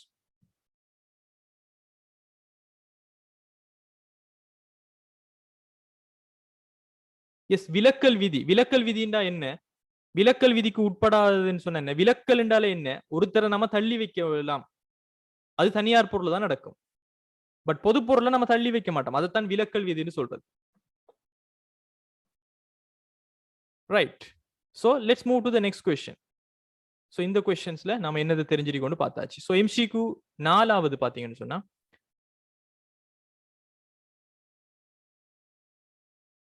question number 4 right here. ஒரு பொருளாதாரமானது உற்பத்தி வினைத்திறனை அடைந்துள்ளமையை காட்டுவது. ரைட். மறுபடியும் ப்ரொடக்ஷன் எஃபிஷியன்சி பாருங்க. எக்ஸாமினர பார்வை எங்க இருக்குது? ஒன்று அருமையை பத்தி பேசுறார், அல்லது பிபிசியை பத்தி பேசுறார், அல்லது பொருளாதார முறைகளை பத்தி பேசுறார், அல்லது உற்பத்தி வினைத்திறன், அல்லது வள ஒதுக்கீட்டு வினைத்திறன். இவ்வளவு தான் மெயின். அதை நம்ம கீவேர்டாக ஆரம்பத்திலே நம்ம எடுத்திருந்தோம். ஸோ பாருங்க, உற்பத்தி வினைத்திறனை பத்தி நமக்கு ஏற்கனவே நம்மளுக்கு தெரியும். அப்பொருளாதாரம் மற்றொரு பொருளின் உற்பத்தியை குறைக்காமல் ஒரு பொருளினுடைய உற்பத்தியை அதிகரிக்க முடியாமல் உள்ள போது, ஒவ்வொரு பொருளையும் உற்பத்தி செய்யும் போது ஏற்படும் எல்லை செலவானது அதன் விலைக்கு சமமாக உள்ள போது, அப்பொருளாதாரம் அனைத்து எதிர்க்கணிய வெளிவாரி விளைவுகளையும் இல்லாமல் செய்துள்ள போது, சமூகத்தினால் அதிகம் விரும்பப்படும் பொருட்களையும் சேவைகளையும் உற்பத்தி செய்வதற்காக வளங்கள் ஒதுக்கப்படுகின்ற போது, அப்பொருளாதாரம் அனைத்து உற்பத்தி பொருட்களையும் தன்னிறைவினை கொண்டுள்ள போது. ரைட். இங்க நம்மகிட்ட பரீட்சிக்கப்படுகின்ற அறிவின்படி உற்பத்தி வினைத்திறன் வள ஒதுக்கீட்டு வினைத்திறன் தான் நம்மகிட்ட பரீட்சிக்கப்படுது. நம்ம படிச்சதின் படி ஸ்டூடெண்ட்ஸ், உற்பத்தி வினைத்திறன் என்பது என்ன? முழுவதுமாக பொருள் உற்பத்தியில வளங்கள் பயன்படுத்தப்படுது, வினைத்திறனாக 100% மேக்சிமமாக பொருட்கள் வினைத்திறனாக பயன்படுத்தப்படுது, எஃபிஷியன்சியாக. ஸோ ஏ புள்ளியாக இருக்கலாம், பி புள்ளியாக இருக்கலாம். இதுதான் உற்பத்தியில வினைத்திறன் என்று சொல்லக்கூடிய கன்செப்ட். அதே போல உற்பத்தி வினைத்திறன் நம்ம விளக்குறதுக்கு பயன்படுத்தப்படுகின்றது அதிகரித்து செல்லும் அமைய செலவு. இந்த கோடு தான் உற்பத்திக்கு குழிவான கோடாக நம்ம பார்க்கிறோம். சரியா? இதைத்தான் நம்ம உற்பத்தி குழிவான கோடுன்னு சொல்றோம். இதன் அடிப்படையில் ஸ்டூடெண்ட்ஸ், அதிகரித்து செல்லும் அமைய செலவுல இந்த புள்ளியிலிருந்து இந்த புள்ளிக்கு மாறுறன்னு சொன்னாலோ, அல்லது பியில இருந்து ஏக்கு மாறுறன்னு சொன்னாலோ, ஒரு பொருளை குறைக்காமல் இன்னொரு பொருளை அதிகரிக்க முடியுமா?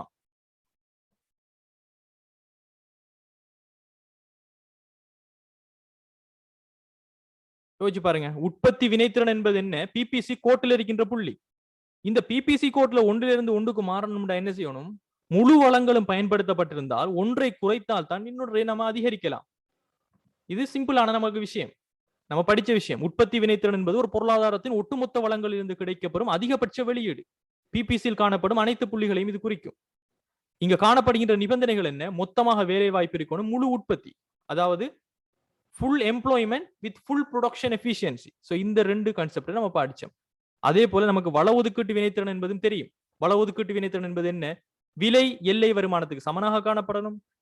அதே போல மார்ஜினல் ரெவன்யூ, எல்லை வருமானம் எல்லை செலவுக்கு சமனாக காணப்படுதோ அங்கதான் வள ஒதுக்கீட்டுல வினைத்திறன் காணப்படும் நம்ம படிச்சோம். இதெல்லாம் நம்ம படிச்ச concept. We know this. So இதன் அடிப்படையில் பாத்தீங்கன்னு சொன்னா, அப்பொருளாதாரம் மற்றொரு பொருளின் உற்பத்தியை குறைக்காமல் ஒரு பொருளின் உற்பத்தியை அதிகரிக்க முடியாமல் உள்ளது என்பது சரியான குற்றா பிழையான குற்றா? உற்பத்தி வினைத்திறனை அடைந்துள்ளது. Is it a correct or wrong statement?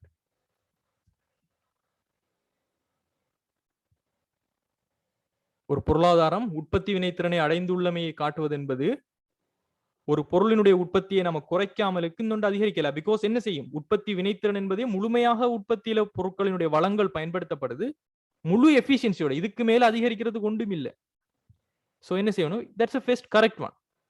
Because ஒரு பொருளினுடைய உற்பத்தியை குறைக்காமலுக்கு இன்னொரு பொருளுக்கு வளங்களை அவங்க கொடுக்க முடியாது. That's a correct answer. So second one பாருங்க. ஒவ்வொரு பொருளையும் உற்பத்தி செய்யும் போது ஏற்படும் எல்லை செலவானது அதன் விலைக்கு சமமாக உள்ள போது. இது சரியா பிள்ளையா? ஒவ்வொரு பொருளையும் உற்பத்தி செய்யும் போது ஏற்படும் எல்லை செலவானது அதன் விலைக்கு சமமாக உள்ள போது. இது என்னத்துக்கு நம்ம படிச்சது? வள ஒதுக்கீட்டு வினைத்திறனுக்குரிய கான்செப்ட். அதுவும் ஒவ்வொரு பொருளினை உற்பத்தி செய்யும் போதும் கிடையாது. ஒரு புள்ளியில தான் வள ஒதுக்கீட்டிலையும் வினைத்திறன் காணப்படும். அதுதான் எல்லை செலவு அதனுடைய விலைக்கு சமமாக காணப்படும். சோ இது வந்து அவுட் ஆஃப் த ஃபோக்கஸ். அடுத்தது பாருங்க. அப்பொருளாதாரம் அனைத்து எதிர்க்கணிய விளைவாரிகளையும் இல்லாமல் செய்துள்ள போது, வெளிவாரிக்கும் இதுக்கும் சம்பந்தம் கிடையாது. தென் சமூகத்தினால் அதிகம் விரும்பப்படும் பொருட்களையும் சேவைகளையும் உற்பத்தி செய்வதற்கான வளங்கள் ஒதுக்கப்படுது. இதுக்கு பேர் என்ன ஸ்டூடெண்ட்ஸ்? சமூகத்தினால அதிகம் விரும்பப்படும் பொருட்களையும் சேவைகளையும் உற்பத்தி செய்வதற்காக வளங்கள் ஒதுக்கப்பட்டால் அதுக்கு பேர் என்ன? நம்ம படிச்சுக்கிறோம். சமூகத்தின் தெரிவுகளுக்கு ஏற்ப பொருட்கள் சேவைகளுக்கான வளங்கள் ஒதுக்கப்படுவது. நோ, நிறைய பேர் சொல்றீங்க. இங்க பாருங்க, வள ஒதுக்கீட்டில் வினைத்திறன் என்பது பொருளாதாரத்தில் உள்ள வரையறுக்கப்பட்ட வளங்களையும் சமூக தெரிவுக்கு பொருத்தமான வகையில் பிரித்தொதுக்குவதாகும். சரி, அதுதான் நீங்க சொல்றார். சமூகத்தினால் அதிகம் விரும்பப்படும் பொருட்களையும் சேவைகளையும் உற்பத்தி செய்வதற்காக வளங்கள் ஒதுக்கப்பட்டால் அதுதான் வள ஒதுக்கீட்டில் வினைத்திறன். அப்பொருளாதாரம் அனைத்து உற்பத்தி பொருட்களிலும் தன்னிறைவை கொண்டுள்ளது. தன்னிறைவு என்பது செல்ஃப் சஃபிஷியன்ட், அவங்களுக்கு தேவையான அளவுக்கு அவங்களே உற்பத்தி செய்யறாங்க. சோ இதுல நாம படித்ததின்படி உற்பத்தி வினைத்திறன் என்பது பிபிசில நாம படிச்ச கன்செப்ட். என்ன படிச்சோம்? பிபிசி கோட்ல தான் இருக்கும். அதே போல பிபிசி கோட்ல எந்த ஒரு புள்ளியில இருந்து இன்னொரு புள்ளிக்கு நகரணும்னு சொன்னா ஒன்றை இழக்காமலுக்கு நம்மளால இன்னொன்று அதிகரிக்க முடியாது. சிம்பிளா தான் ஆன்சர். அதே போல சோ இதுல ஆன்சர் வந்து முதலாவதாக இருக்க போகுது. இதுல தெரிஞ்சிருக்க வேண்டிய விஷயம், உற்பத்தி வினைத்திறனை பத்தி தெரிஞ்சிருக்கணும், வள ஒதுக்கீட்டு வினைத்திறனை பத்தி தெரிஞ்சிருக்கணும், பொருளாதார வினைத்திறனை பத்தி தெரிஞ்சிருக்கணும். இதெல்லாம் வளமையாக டெஸ்ட் பண்ணப்படுது. என்னது? உற்பத்தி வினைத்திறனுக்கு 2 நிபந்தனை. ஒன்று முழு வேலை வாய்ப்பு, இன்னொன்று முழு உற்பத்தி, ஃபுல் எம்ப்ளாய்மெண்ட், ஃபுல் ப்ரொடக்ஷன். வள ஒதுக்கீட்டு வினைத்திறனுக்கு என்ன நிபந்தனை? எம்சி சமன் MP, marginal cost marginal benefit இருக்கணும். இந்த மார்ஜினல் பெனிஃபிட் பிரைஸுக்கு ஈக்குவலா இருக்கணும். ஒரே ஒரு புள்ளியில மாத்திரம் தான் பிபிசில காணப்படும். எல்லா புள்ளியிலையும் இதை அச்சீவ் பண்ண முடியாது. பொருளாதார வினைத்திறன் என்பது என்ன? இந்த உற்பத்தி வினைத்திறனையும் இந்த பொருளாதார வினைத்திறனையும் கூட்ட வாரதுதான் இங்க காணப்படுகின்ற பொருளாதார வினைத்திறனாக காணப்படுது. இது எல்லாருக்கும் புரியுதா? உற்பத்தியில வினைத்திறன் காணணும்னு சொன்னால் எல்லாருக்கும் ஸ்கிரீன் வழங்கு தானே கிஷான்? எல்லாருக்கும் ஏன் ஸ்கிரீன் வழங்குது? 2-3 பேரு. ஓகே, நான் திரும்ப ரீஷேர் பண்றேன். ஸ்டாப் பண்ணிட்டு யாருக்கு சரி விளங்கலன்னு சொன்னா ரைட். இப்போ ஓகேவா? எல்லாருக்கும் ஸ்கிரீன் வழங்குதா?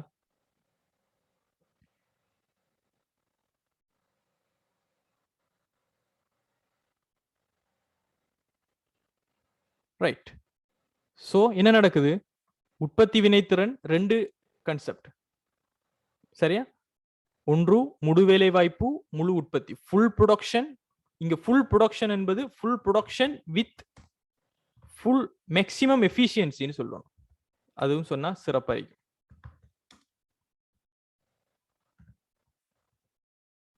முழு உற்பத்தி முழு வினைத்திறன் ஃபுல் எஃபிஷியன்டா இருக்கிற எல்லா வளங்களையும் உற்பத்தியில பயன்படுத்துறாங்க. சோ முழு வேலை வாய்ப்பு காணப்படுது. இதுதான் நம்ம படிச்ச கான்செப்ட். எஸ், அதுதான் நம்ம சொல்றோம். பொருளாதார வினைத்திறன் என்பது என்ன? உற்பத்தி வினைத்திறன் சக ரைட். இங்க இருக்க வேண்டியது வள ஒதுக்கீட்டு வினைத்திறன். இது பொருளாதார வினைத்திறன், இது வள ஒதுக்கீட்டு வினைத்திறன், எலோகேட்டிவ் எஃபிஷியன்சி. இது ரெண்டும் சேர்ந்தா நமக்கு பொருளாதார வினைத்திறன் காணப்படும். ரைட். இதன் அடிப்படையில் ஸ்டூடெண்ட்ஸ் எது answer? What is the answer? Answer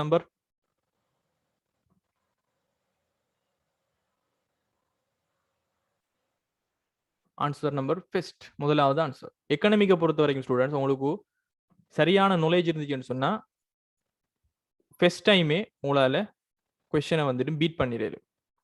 கண்ட உடனே உங்களுக்கு ஆன்சர் தெரியும். அதே போல செஞ்சு வந்தது பிறகுக்கும் நான் செஞ்சது கரெக்டா இல்லையான்னு உங்களுக்கு தெரியும். கெஸ் பண்ண வேண்டிய அவசியம் இல்லை சரியாகுமா பிழையாகுமான்னு சொல்லி. So let's see the question number 5. 5வது கொஸ்டினை பார்ப்போம். இதை பாருங்க. எதனை உற்பத்தி செய்தல் மற்றும் யாருக்காக உற்பத்தி செய்தல் ஆகிய அடிப்படை பொருளாதார பிரச்சனைகள் அடிப்படையில ஒன்றுல ஒன்று தங்கி இருக்குன்னு சொல்றாங்க. So the fundamental economic questions of what to produce and for whom to produce are essentially interdependent சொல்றாங்க. ஏன் இது இன்டர்டிபெண்டன்ட்ங்கிறது தான் இங்க கேட்கப்படுகின்ற கேள்வி. அதாவது என்ன சொல்றாங்க? ஒரு பொருளாதாரத்துல எந்த பொருளை எவ்வளவு உற்பத்தி செய்யறது என்பது, யாருக்காக உற்பத்தி செய்தல் என்பதும் ஒன்றோடு ஒன்று கனெக்ட் ஆகிருக்குது. பிகாஸ் ஆஃப் வை? யாருக்காக உற்பத்தி செய்தம் என்கிறத தெரிஞ்சாதான் எத்தனை பேர் இருக்காங்கன்னு சொல்லி அவங்களுக்காக உற்பத்தி செய்யலாம். அல்லது எத்தனை பொருளை நாம உற்பத்தி செய்ய போறோம் என்று சொல்லி உற்பத்தியை தீர்மானம் எடுத்தது பிறகு இதை யாருக்காக உற்பத்தி செய்ய போறோம்னு சொல்லி நம்ம தீர்மானம் எடுக்கலாம். ரெண்டுமே ஒன்றோடு ஒன்று கனெக்ட் ஆனது. ஒன்று இல்லாட்டி ஒன்று வந்துடும், இயங்காது. சோ இதன் அடிப்படையில் ஸ்டூடெண்ட்ஸ் பாருங்க, 5 ஆன்சர் தந்திக்கிறாங்க. இதுல பரீட்சிக்கப்படுகின்ற அறிவை பார்த்தோம்னு சொன்னா நமக்கு எந்த நாலேஜ் நமக்கு படிச்சதுல நமக்கு டெஸ்ட் ஆகப்படுதுன்னு சொன்னா அடிப்படை பொருளாதார பிரச்சனைகளும் 3 அடிப்படை பொருளாதார பிரச்சனைகள். நம்ம 3 அடிப்படை பொருளாதார பிரச்சனைகள் படிச்சிருக்கிறோம். அது என்னென்னத்தோட தொடர்புபடுதுங்கிற மாதிரியான ஒரு நாலேஜ். ரைட். முதலாவது 3 அடிப்படை பொருளாதார பிரச்சனைகளும் என்னன்னு சொல்லுங்க பாப்போம்.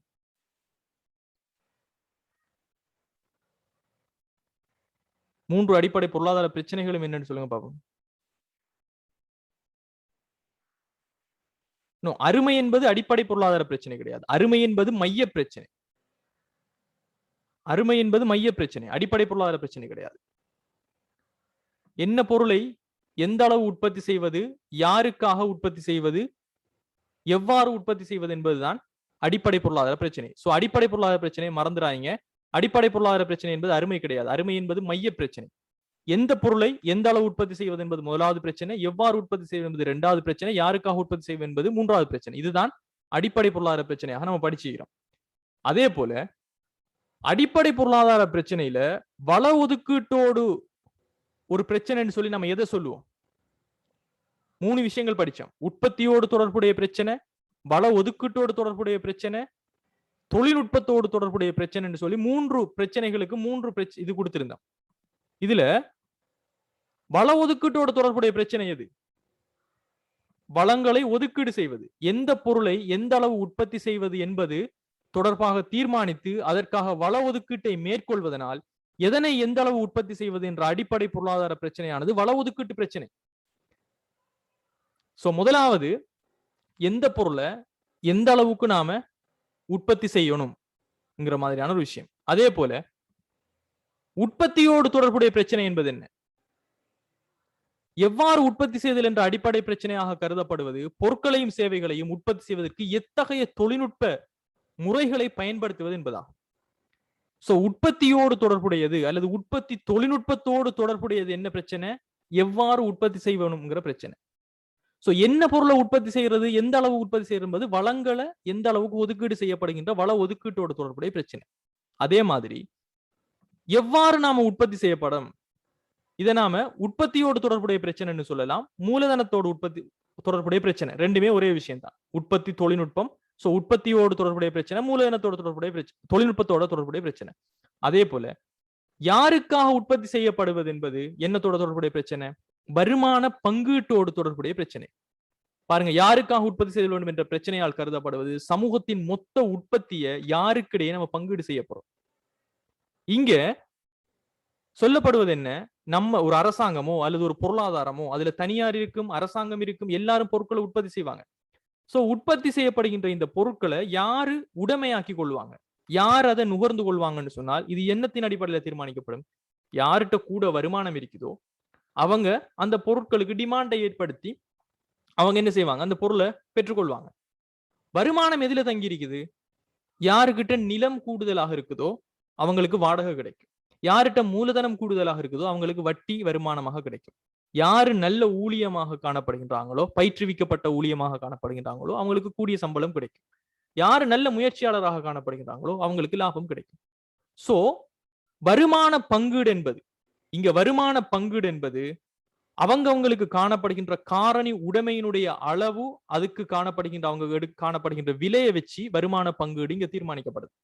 சோ இந்த வருமான பங்கீடு அவங்களுக்கு கிடைக்கின்ற வருமான பங்கீட்டினுடைய வெவ்வேறு வடிவத்தின் அடிப்படையில வருமானம் கூட கிடைக்கிறவங்க நிறைய டிமாண்டை ஏற்படுத்துவாங்க, வருமானம் குறைய கிடைக்கிறவங்க அவங்களோட வருமானத்துக்கு ஏற்ற மாதிரி பொருளுக்கு டிமாண்ட் ஏற்படுத்துவாங்க. இதன் காரணமாக வருமான பங்கீட்டுல வெவ்வேறு வடிவங்கள் காணப்படுவதால வெவ்வேறுபட்ட டிமாண்ட் கர்வ்ஸ் வந்து இங்க உருவாகுது.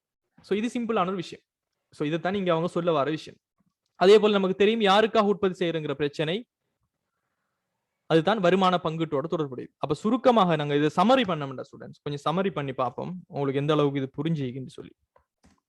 சமரி பண்ணா முதலாவது பிரச்சனை எதனை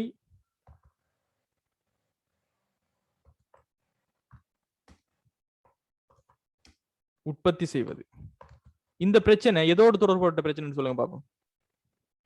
என்ன பொருளை எந்த அளவு உற்பத்தி செய்வது, எதனை எந்த அளவு உற்பத்தி செய்வது, இது எந்த பிரச்சனை? இதோடு தொடர்புடையது. இது வள ஒதுக்கீட்டோடு தொடர்புடைய பிரச்சனை. ரிசோர்ஸை எலோகேஷன் பண்றது. அதே போல எவ்வாறு உற்பத்தி செய்வது, இது என்னத்தோட தொடர்புடைய பிரச்சனை? இதை நாம உற்பத்தின்னு சொல்லலாம், உற்பத்தி தொழில்நுட்பம்னு சொல்லலாம். அதாவது தொழிலாளர்களை கொண்டு செய்யப்படுகின்ற ஊழியச் செறிவான உற்பத்தியா அல்லது பணத்தை கொண்டு செய்யப்படுகின்ற மூலதன செறிவு உற்பத்தியான்னு சொல்லலாம். அதே போல யாருக்காக உற்பத்தி செய்வது, இது என்னத்தோட தொடர்புடைய பிரச்சனை? வருமான பங்கீட்டோடு.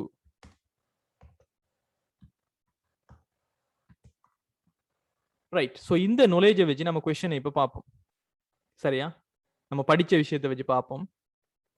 எதனை உற்பத்தி செய்வதும் யாருக்காக உற்பத்தி செய்வதும் ஒன்றோடு ஒன்று தொடர்பிக்குது. காரணம் என்னன்னு கேட்கார். முதலாவது பாருங்க, வெவ்வேறு வருமான பங்கீட்டு வடிவங்கள் வெவ்வேறு கேள்வி வடிவங்களை உருவாக்குவதனால அதற்கேற்ற விதத்தில் வள ஒதுக்கீட்டு வடிவங்களும் வேறுபடும். இரண்டாவது, உற்பத்தி முறைகளினுடைய வெவ்வேறு வடிவங்கள் வருமான பங்கீட்டின் வெவ்வேறு வடிவங்களை உருவாக்குதுன்னு சொல்றாங்க. மூன்றாவது, சமூகத்துல பொருளாதார பலமுடைய பிரிவினரிடத்துல வருமானம் செல்வமும் குவிஞ்சிருக்குது. வளங்கள்ல வினைத்திறனாக ஒதுக்குவதற்கு சந்தைகளை நம்பி இருக்க முடியாது. ஒரு குறிப்பிட்ட அளவு வெளியீடானது உள்ளீடுகளின் பல்வேறு சேர்க்கைகளினால் உற்பத்தி செய்யப்படலாம், நிறைய சொல்லப்படுது. படிச்ச விஷயத்தின் அடிப்படையில் எது ஆன்சரா இருக்கும்?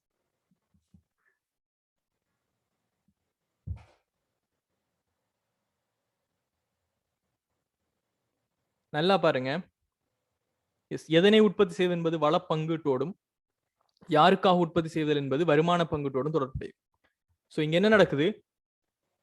எந்த பொருளை உற்பத்தி செய்யணும், எவ்வளவு உற்பத்தி செய்யணுங்கிறது, எத்தனை பேர் அந்த உற்பத்திக்காக ரெடியாக இருக்காங்கிற பொருள் தான் நடக்க போகுது. சோ வெவ்வேறு வருமான பங்கீட்டு வடிவங்கள், டிஸ்ட்ரிபியூஷன் ஆஃப் இன்கம், இன்கம் வந்துட்டு யாருக்கிட்ட போகும், உற்பத்தி காரணிகள் யார்கிட்ட போகுதோ அவங்ககிட்ட தான் வந்து சேரும். சோ வெவ்வேறு வருமான பங்கீட்டு வடிவங்கள் காணப்படுவதால சில பேருக்கு வருமானம் கூட இருக்கு, சில பேருக்கு வருமானம் குறைய இருக்குது. வெவ்வேறு கேள்வி வடிவங்கள் உருவாக்குது. பிகாஸ் ஆஃப் வை, அவங்களோட வருமானம் கூடினா நிறைய கேள்வி, வருமானம் குறைந்தா அதுக்கேற்ற மாதிரி டிமாண்ட் உருவாக்குங்க. இதனால வள ஒதுக்கீட்டு வடிவங்களும் வேறுபடுது. இதுல ஸ்டூடெண்ட்ஸ், இவங்க சொல்றதே உங்களுக்கு புரியாட்டியும் நீங்க என்ன செய்யலாம், எதனை உற்பத்தி செய்வது என்பது வள ஒதுக்கீட்டோடு தொடர்புடையது, யாருக்காக உற்பத்தி செய்வது என்பது வருமான பங்கீட்டோடு தொடர்புடையதுன்னு சொன்னா இந்த ரெண்டு வேர்டும் யூஸ் பண்ற இடம் எது? இந்த ரெண்டு வேர்டையும் உங்களுக்கு புரியல இவங்க சொல்றது, இந்த ரெண்டு வேர்டையும் யூஸ் பண்ற ஆன்சர் எதுவா இருக்குது? the first one only. so guess பண்ணி நாம சரியான ஆன்சரை கண்டுபிடிக்கல. the correct answer is first one. அதே போல உற்பத்தி முறைகளினுடைய வெவ்வேறு வடிவங்கள், அதாவது நம்ம தொழில்நுட்ப செறிவோ ஊழியச்சரிவோ வருமான பங்கீட்டுல வெவ்வேறு வடிவங்களை உருவாக்குறல்ல. நல்லா பாருங்க, நீங்க ஊழியச்சரிவான உற்பத்தியை பயன்படுத்தினாலும் சரி, மூலதனச்சரிவான உற்பத்தியை பயன்படுத்தினாலும் சரி, அது உங்களோட அவுட்புட்டை தான் தீர்மானிக்குமே தவிர வள ஒதுக்கீட்டுக்கு அங்கேயும் தொடர்பு கிடையாது. அதே போல மற்ற காரணிகள் எல்லாம் சரியான காரணிகள் கிடையாது. இதுல நம்ம தெரிஞ்சிருக்க வேண்டிய பாயிண்ட் என்னன்னு சொன்னா, உற்பத்தி முறைகளினுடைய வெவ்வேறு வடிவங்கள், அது ஊழியச்சரிவு உற்பத்தி முறை, மூலதனச்சரிவு உற்பத்தி முறை. சரியா? சோ ஊழியச்சரிவோ மூலதனச்சரிவோ அது நாம ப்ரொடக்ஷன் மெத்தட்டே தவிர அதுக்கும் இன்கம் டிஸ்ட்ரிபியூஷனுக்கும் சம்பந்தம் கிடையாது. சரியா? அதே போல சமூகத்துல பொருளாதார பலமுடைய பிரிவினரிடத்துல வருமானம் செல்வம் குமிஞ்சிருக்கிறதுக்கும் இந்த ரெண்டு क्वेश्चनக்கு சம்பந்தம் கிடையாது. So the answer should be the first one. Right? எல்லாரும் இது புரிஞ்சிச்சா? Did you understand well guys? All of you?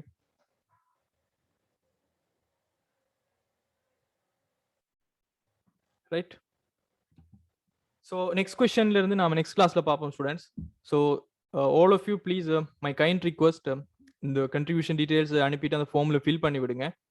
Because உங்களோட மேல இருக்கிற ட்ரஸ்டால தான் 300ல இருந்து 500ல இருந்து there are a lot of investments I have made. At least என்ன loss ஆகாம பார்த்துக்கொள்ளுங்க. ஒரு ப்ராஃபிட் வராட்டியும் loss ஆகாம சரி பார்த்துக்கொள்ளுங்க. That's it I want to request you all guys. So thank you all. See you in the next class. Bye.